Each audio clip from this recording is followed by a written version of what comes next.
बद्रीनाथ धाम के कपाट आज से शीतकाल के लिए बंद। केदारनाथ, गंगोत्री, यमुनोत्री धाम के कपाट पहले ही हो चुके हैं बंद। कपाट बंद करने की प्रक्रिया सांस्कृतिक महत्व से होगी भरपूर।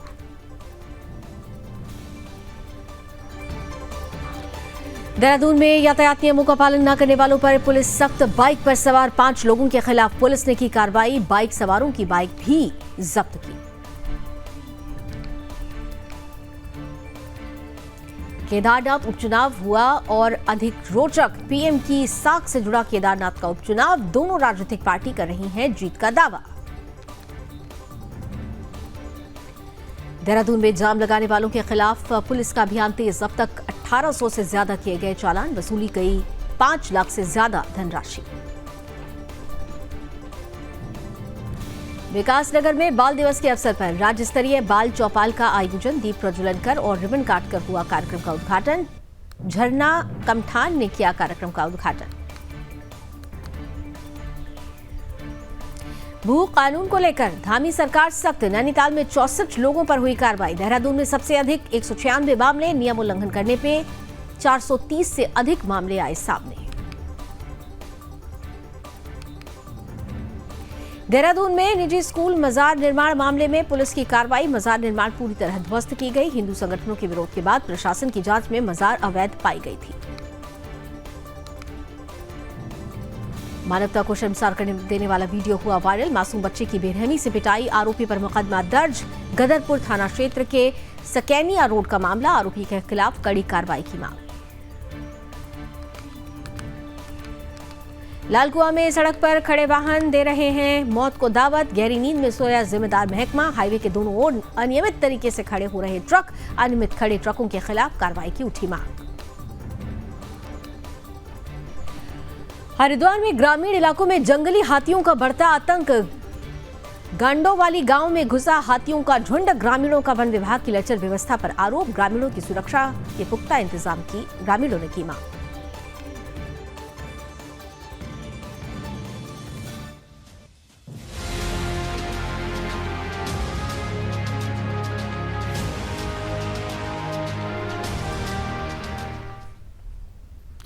नमस्कार, अपना उत्तराखंड देख रहे हैं आप। आपके साथ मैं हूं लावनी विनीत। आइए देवभूमि उत्तराखंड की तमाम खबरों से आपका परिचय कराते हैं। केदारनाथ उपचुनाव आने वाला है और ये उपचुनाव बेहद रोचक होने वाला है। केदारनाथ उपचुनाव में राजनीतिक पार्टियों का जनता के बीच जाना भी इसी कड़ी में लगातार जारी है। केदारनाथ चुनाव के दंगल के बीच एक बार फिर से कांग्रेस ने केदारनाथ में आई आपदा को लेकर जनता के बीच में जाने का फैसला लिया है और इसे लेकर वो काम भी कर रहे हैं।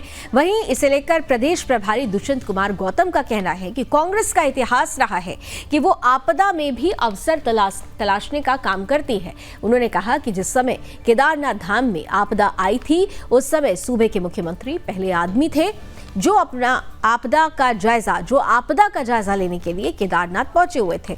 उन्होंने कहा कि केदारनाथ धाम में पुनर्निर्माण का कार्य तेजी के साथ चल रहा है और प्रधानमंत्री नरेंद्र मोदी का केदारनाथ धाम से विशेष लगाव है, जिसकी वजह से आज केदार घाटी को पूरी तरह से विकसित किया जा चुका है।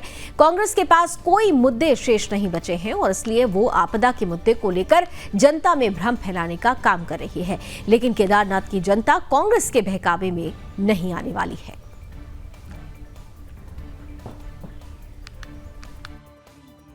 आपदा की अगर वो बात करें, कांग्रेसी लोग बात करें तो बड़ा दुर्भाग्यपूर्ण लगता है। आपदा उनके समय पे जो आपदा आई थी उन्होंने किस प्रकार से काम किया वहां की जनता भूली नहीं है और लगातार प्रधानमंत्री के आवागमन के बाद केदारनाथ के अंदर जिस प्रकार से विकास हुआ है वहां की जनता उसको स्वीकार करती है। लेकिन कांग्रेस को आदत बन गई है।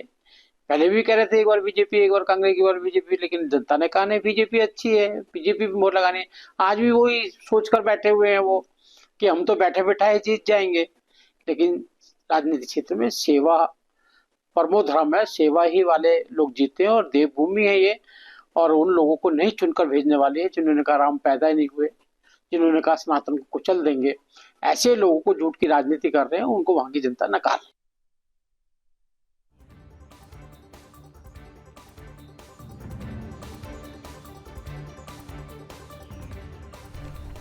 तो बेहद दिलचस्प होने वाला है केदारनाथ का उपचुनाव। अब आइए आगे बढ़ते हैं, कुछ और खबरों की तरफ आपको लिए चलते हैं। उत्तराखंड की केदारनाथ सीट पर ही चुनाव प्रचार प्रसार अपने अंतिम दौर में पहुंच चुका है। राजनीतिक पार्टियों का जनता के बीच में जाना लगातार जारी है। सत्तारूढ़ भाजपा और मुख्य विपक्षी दल कांग्रेस अपनी अपनी जीत के दावे करते हुए नजर आ रही है। वहीं चुनाव प्रचार प्रसार से लौटे प्रदेश प्रभारी दुष्यंत कुमार गौतम ने भाजपा प्रदेश कार्यालय में मीडिया से बात करते हुए कहा कि केदारनाथ उपचुनाव में भारतीय जनता पार्टी की प्रचंड बहुमत के साथ जीत होगी। केदारनाथ की जनता ने भाजपा के पक्ष में मतदान करने का मन बना लिया है और जो सपना दिवंगत विधायक शैला रानी रावत ने केदारनाथ के लिए देखा था, उन सपनों को भाजपा प्रत्याशी आशा नौटियाल पूरा करने का काम जरूर करेंगे।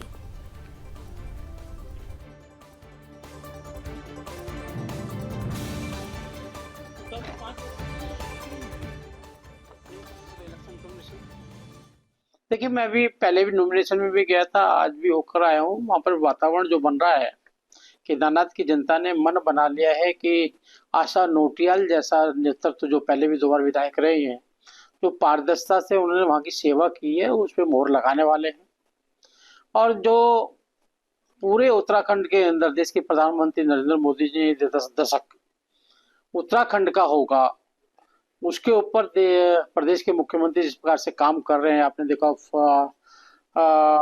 ऑल वेदर रोड हो गई, कनेक्टिविटी हो गई, ट्रेनों का आवाजाही हो गया, नई बसों का आवागमन, रोडों का निर्माण हो गया, ऐसे अनेकों अनेक चीजें, महिलाओं का सम्मान वाली बात है। और सबसे बड़ी बात है कि आज उत्तराखंड के अंदर 1 डिस्ट्रिक्ट 1 प्रोडक्ट को जो ग्लोबलाइजेशन किया गया है G20 के माध्यम से, और आज जैसा उत्तराखंड की कल्पना उत्तराखंड के निर्माताओं ने, क्रांतिकारियों ने की थी, आज उत्तराखंड उस ओर बढ़ रहा है। इसलिए उत्तराखंड की जनता ने दूसरी बार उस पर मोहर भी लगाने का काम किया है। और आज मुझे लगता है कि केदारनाथ के अंदर इस बाई इलेक्शन के अंदर शीला रानी के सपनों को साकार करना और प्रधानमंत्री की सोच और विचार है उसको क्रियान्वयन के लिए वहाँ पे जो विधायक आशा रानी नौटियाल के रूप में वह भारी बहुमत से जीतने वाली है। तो अपने अपने दावे हैं और अपने अपने वायदे भी हैं। किसकी जीत होगी ये देखना बेहद दिलचस्प होगा। ये आगे बढ़ते हैं, उधम सिंह नगर की अब बात करते हैं, जहां रुद्रपुर कोतवाली पुलिस ने फर्जी तरह से इंश्योरेंस कंपनी से क्लेम लेने के मामले में 3 इंश्योरेंस कंपनी में सर्वे कराने वाले कर्मचारियों को गिरफ्तार किया है। जिले के एसएसपी मणिकांत मिश्रा के द्वारा पुलिस कार्यालय में खुलासा करते हुए बताया गया कि साल 2023 में कोतवाली में मुकदमा दर्ज किया गया था, जिसमें United India insurance company limited से फर्जी तरह से 3,53,18 रुपए का फर्जी क्लेम लेने के मामले में मुकदमा दर्ज किया गया था। पुलिस ने इस मामले में वरिष्ठ शाखा प्रबंधक अश्विनी सक्सेना और उप शाखा प्रबंधक हेमंत जगबंगी को पहले ही गिरफ्तार करके जेल भेज दिया है। इस मामले में फरार चल रहे 3 आरोपी दिनेश कुमार कटियार, सुमित गुप्ता, प्रसून कुमार दीक्षित की गिरफ्तारी की हो चुकी है। पुलिस द्वारा तीनों आरोपियों को न्यायालय में पेश करने की कार्रवाई भी जारी है।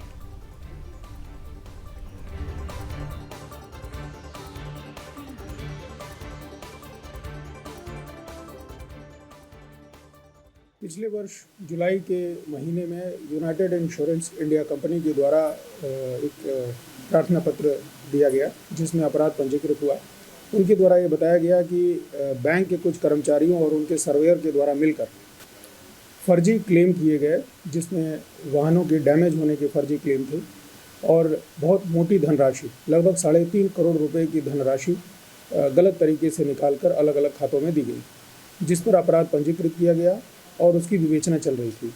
इसमें आज 3 लोगों को न्यायालय के समक्ष प्रस्तुत किया जा रहा है, जिसमें दिनेश, सुमित और प्रसून 3 लोग गिरफ्तार किए गए हैं। ये सर्वेयर का काम करते थे, जो एक ही वाहन को कई एंगल से उसका फ़ोटो लेकर अलग अलग क्लेम में उसी वाहन को लगाते थे और जो वाहन मालिकों को इसमें पैसा जाता था, इसमें बैंक के कर्मचारी भी इन्वॉल्व थे, सर्वेयर भी इन्वॉल्व थे। आज उसमें 3 लोगों की गिरफ्तारी हो गई है और उन्हें न्यायालय के समक्ष प्रस्तुत किया जा रहा है। धोखाधड़ी के ऐसे मामले जो बैंक और जिसमें बैंक को धोखा दिया गया है या बैंक के कर्मचारी जिसमें शामिल हैं, ऐसे कई मामले हैं और उनको चिन्हित किया गया है और उन मामलों को प्रायोरिटी बेस पर ध्यान में रखते हुए उनमें अभियुक्तों को गिरफ्तार किया जा रहा है। तो उनके अलावा तो इनके साथी इसमें इनके बैंक के भी साथी हैं, उन लोगों को भी गिरफ्तार करने का प्रयास किया जा रहा है। बात अब रुद्रपुर की कर लेते हैं, जहां ट्रांजिट कैंप के विवेक नगर में देर रात एक कॉस्मेटिक की दुकान में भीषण आग लग गई। आग इतनी तेज थी कि दुकान में रखा गया सारा सामान जलकर राख हो गया। सूचना मिलते ही दमकल विभाग की टीम ने मौके पर पहुंचकर आग पर काबू पाया। बताया जा रहा है कि विवेक नगर में त्रिलोक सिंह नाम के शख्स की दुकान थी। रोज की तरह वो अपनी दुकान बंद करके घर लौट गया था। कुछ समय के बाद जब वो सड़क से गुजरा तो किसी अन्य व्यक्ति ने उन्हें बताया कि उनकी दुकान से धुआं निकल रहा है। उसने तुरंत अपनी दुकान में जाकर देखा तो दुकान से धुआं निकल रहा था। आग की सूचना तुरंत 112 पर दी गई। इसके बाद फायर ब्रिगेड की गाड़ी मौके पर पहुंची। जानकारी ये कह रही है कि दुकान में करीब 4 से 6 लाख रुपए का माल था, जो अब जलकर राख हो चुका है। वहीं रुद्रपुर के अग्निशमन अधिकारी गिरीश चंद्र बिष्ट ने बताया कि आग लगने की सूचना पर फायर टीम मौके पर पहुंची। आग पर काबू पाया गया। आग लगने के कारण की जांच की जा रही है।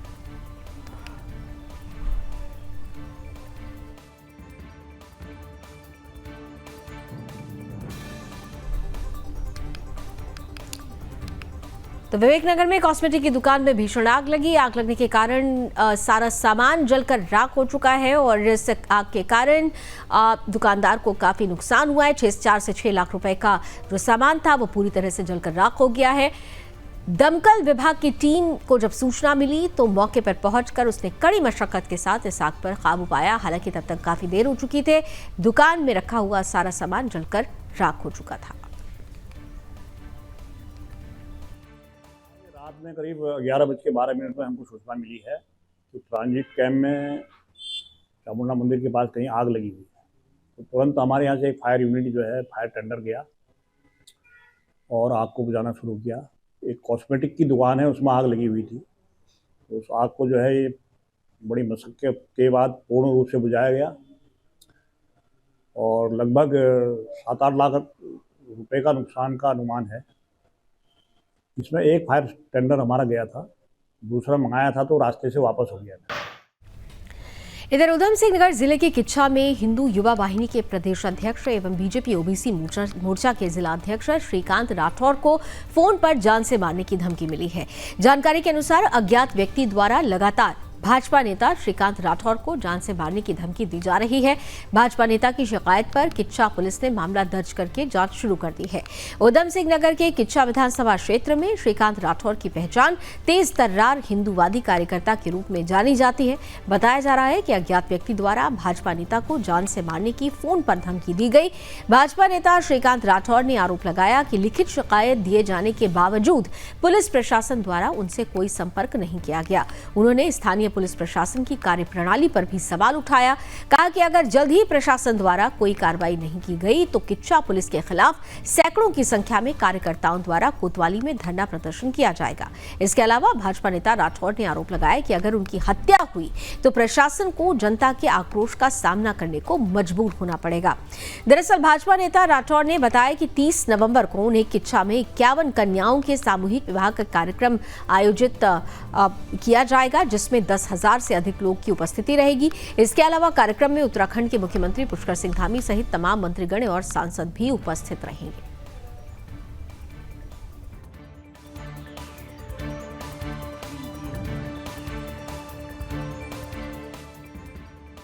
देखिए, हम तो कार्यक्रम में व्यस्त हैं। हमारे द्वारा हमारी टीम के सहयोग से हम 51 निर्धन कन्याओं के सामूहिक विवाह 30 नवंबर 2024 को किच्छा में बहुत बड़ा भव्य कार्यक्रम कराने जा रहे हैं। उस कार्यक्रम में हम व्यस्त थे और व्यस्त चली रहे लगातार।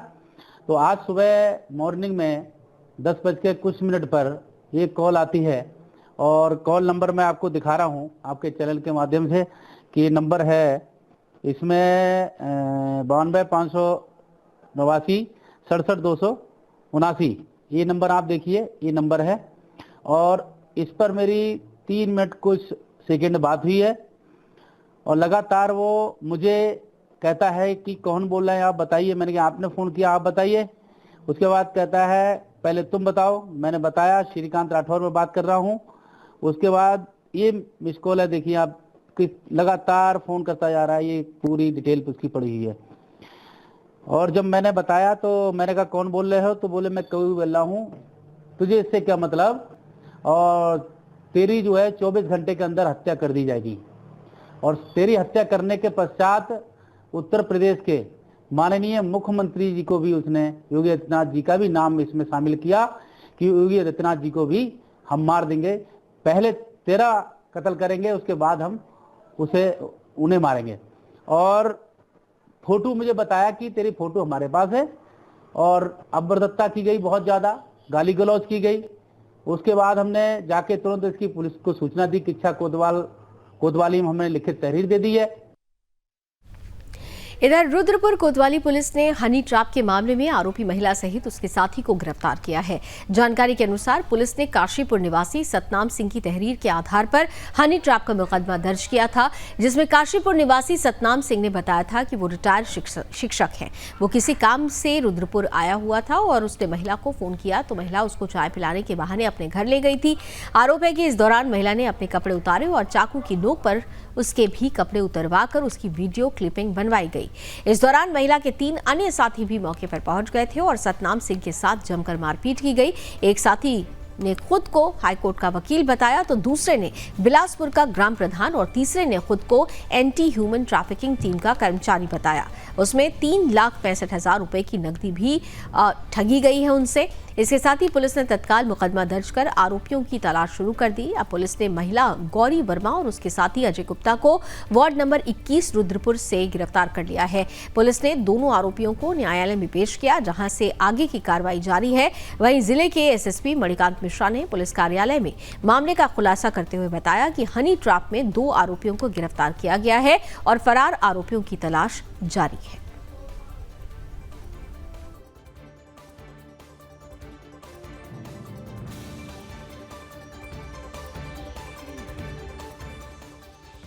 के रहने वाले एक सतनाम सिंह मेरे कार्यालय में उपस्थित हुए और उन्होंने बताया कि कुछ लोगों ने उनके साथ मिलकर एक हनी ट्रैप का केस किया और उनसे 3,65,000 रुपये एटीएम से ज़बरदस्ती निकलवा के अपने अकाउंट में डलवाया।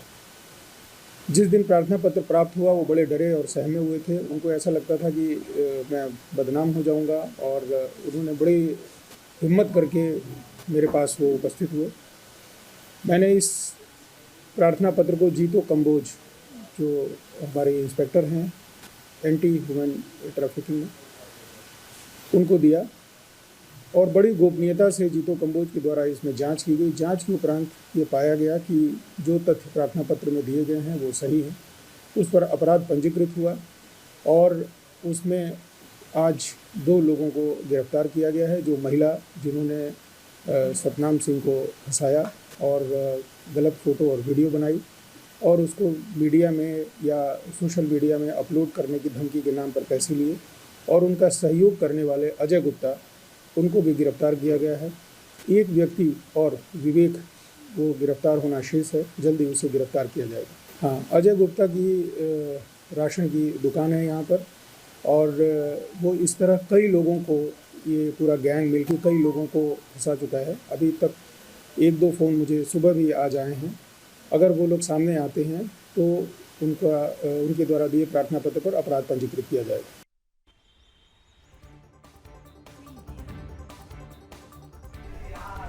इधर चमोली जिले में स्थित भगवान बद्रीनाथ धाम के कपाट आज रात शीतकाल के लिए बंद कर दिए जाएंगे। कपाट बंद करने की ये प्रक्रिया अत्यंत पवित्र और सांस्कृतिक महत्व से भरपूर है।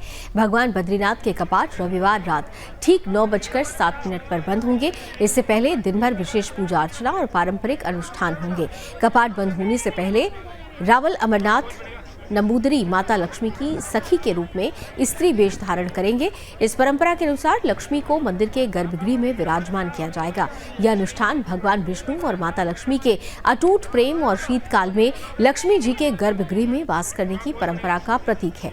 धाम के कपाट बंद होने के दिन भगवान बद्रीनाथ का फलों से विशेष श्रृंगार किया जाता है। सुबह ब्रह्म मुहूर्त में 4 बजे मंदिर खोला जाएगा। इसके बाद 4:30 बजे अभिषेक पूजा होगी और दिन का भोग लगाया जाएगा। इस दौरान श्रद्धालु दर्शन करेंगे। शाम 6:45 पर सायंकाल पूजा आरंभ होगी। 7:45 पर रावल लक्ष्मी को मंदिर में प्रवेश कराया जाएगा। इसके बाद उद्धव जी और कुबेर जी को गर्भगृह से बाहर लाया जाएगा।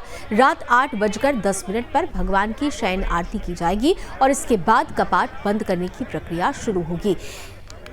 माड़ा गांव की महिलाओं द्वारा तैयार किए गए घृत कंबल और भगवान को उड़ाया जाएगा। इसके अलावा गर्भगृह में अखंड ज्योति प्रज्वलित की जाएगी। ये ज्योति पूरे शीतकाल में जलती रहती है। चमोली उत्तराखंड बद्रीनाथ धाम के कपाट आज से शीतकाल के लिए बंद होंगे। जो कार्यक्रम है, जो प्रक्रिया है, उसकी संपूर्ण जानकारी हमने आपके सामने रखी है।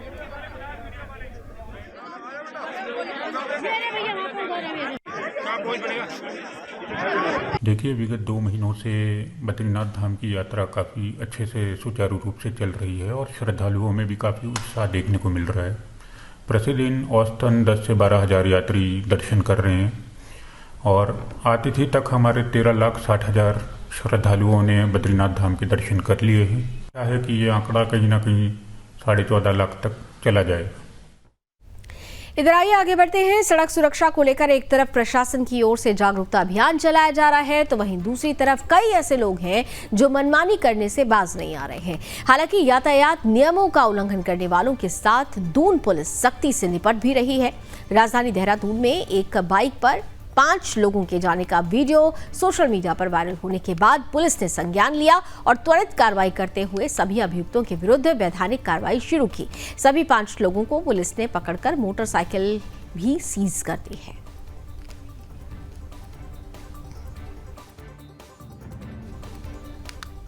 और इसी के साथ आगे बढ़ते हैं। अब सार्वजनिक स्थलों पर जाम छलकाने वालों के खिलाफ पुलिस ने अभियान तेज कर दिया है। दून पुलिस शहर के अलग अलग हिस्सों में अभियान चलाकर जाम छलकाने वालों के खिलाफ कड़ी कार्रवाई कर रही है, जिसमें अब तक 1800 से ज्यादा चालान किए गए हैं, जिसमें 5 लाख से ज्यादा धनराशि भी वसूली गई है। एसएसपी देहरादून अजय सिंह ने तमाम चौकी प्रभारियों को कड़े निर्देश दिए। साथ ही कहा कि जाम छलकाने वालों के साथ ही शरारती तत्वों पर भी सख्त कार्रवाई की जाए ताकि दून शहर का माहौल खराब ना हो। इसके साथ ही साथ लगातार हो रही सड़क दुर्घटनाओं पर भी अंकुश लगाया जा सकेगा।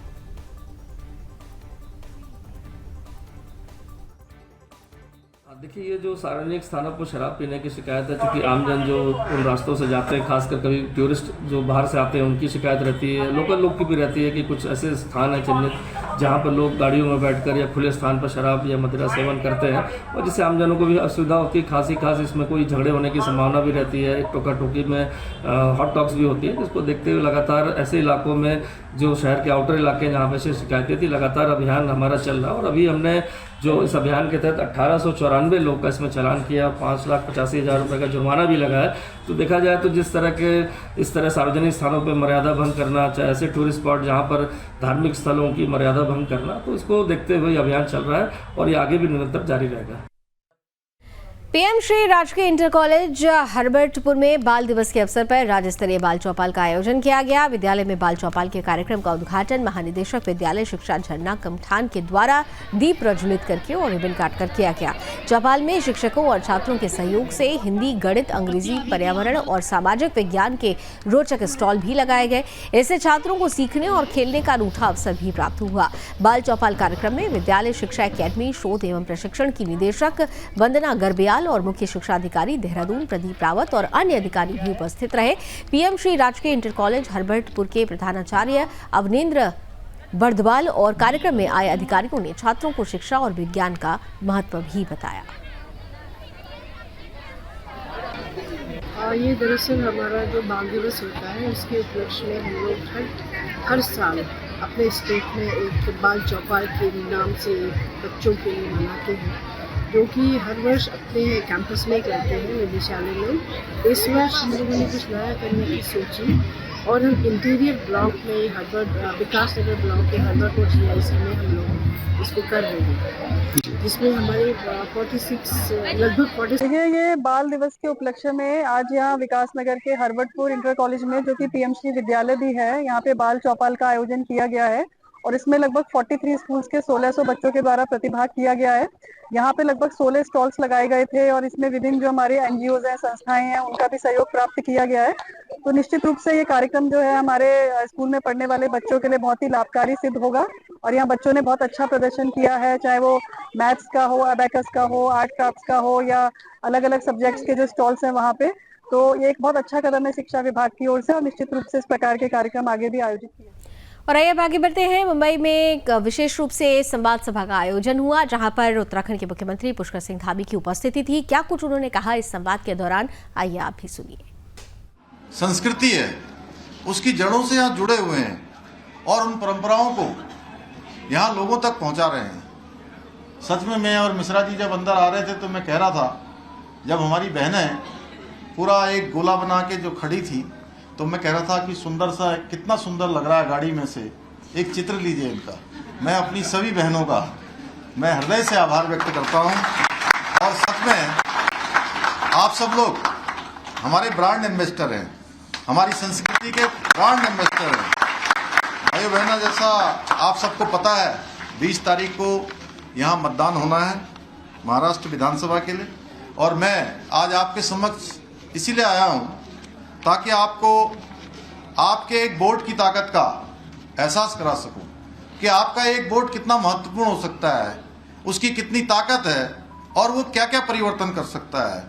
ये आपका वोट केवल ठाणे जिले का ही नहीं बल्कि पूरे महाराष्ट्र की दिशा और दशा तय करने वाला होगा। यहाँ के अंदर कौन सी सरकार आने वाली है ये तय करने वाला होगा। आपका एक वोट सुनिश्चित करेगा कि महाराष्ट्र में विकास का नारा बुलंद होगा, विकास तेज गति से आगे बढ़ेगा, यहाँ सुशासन होगा, यहाँ मोदी जी के नेतृत्व में चलने वाली महायुति की सरकार होगी, या फिर परिवारवाद या तुष्टीकरण की राजनीति हावी होगी। भाइयों बहनों, आज आपके एक वोट की शक्ति से हमारे प्रधानमंत्री आदरणीय मोदी जी ने पिछले 10 वर्षों में देश की दशा और दिशा बदलने का काम किया है। आज भारत दुनिया का सिरमौर भारत बन चुका है। आज भारत दुनिया का दिशा देने वाला भारत बन चुका है। पहले हमारे देश की अर्थव्यवस्था 11वें नंबर की अर्थव्यवस्था होती थी, और आज हम उन अंग्रेजों को पछाड़कर हम आज 5वें नंबर की अर्थव्यवस्था बन गए हैं दुनिया की, जिन्होंने सैकड़ों वर्षों तक हमारे ऊपर शासन किया था। आज अगर मैं विकास की बात करूं तो इंफ्रास्ट्रक्चर के क्षेत्र में हाई स्पीड ट्रेनें हो, मेट्रो ट्रेनें हो, रेल हो, विश्व स्तरीय एक्सप्रेस वे हो, रोड का नेटवर्क हो, आज दुनिया भी भारत की तेज गति से होती हुई प्रगति को देखकर आश्चर्यचकित है। और आदरणीय प्रधानमंत्री जी और डबल इंजन की सरकार द्वारा अगर मैं मुंबई की बात करूं तो इसको अत्याधुनिक शहर बनाने में कई ऐतिहासिक प्रोजेक्ट्स आज भी किए जा रहे हैं, आज भी धरातल पर उतारे जा रहे हैं। अगर मैं कहूं तो यहाँ 18,000 करोड़ रुपए की लागत से सबसे लंबी समुद्री सेतु के रूप में अटल सेतु का निर्माण हुआ है। तो चलिए इसी के साथ अपना उत्तराखंड में अभी बस इतना ही। देश और दुनिया की तमाम खबरों के लिए आप जुड़े रहिए सुदर्शन न्यूज के साथ। जय हिंद।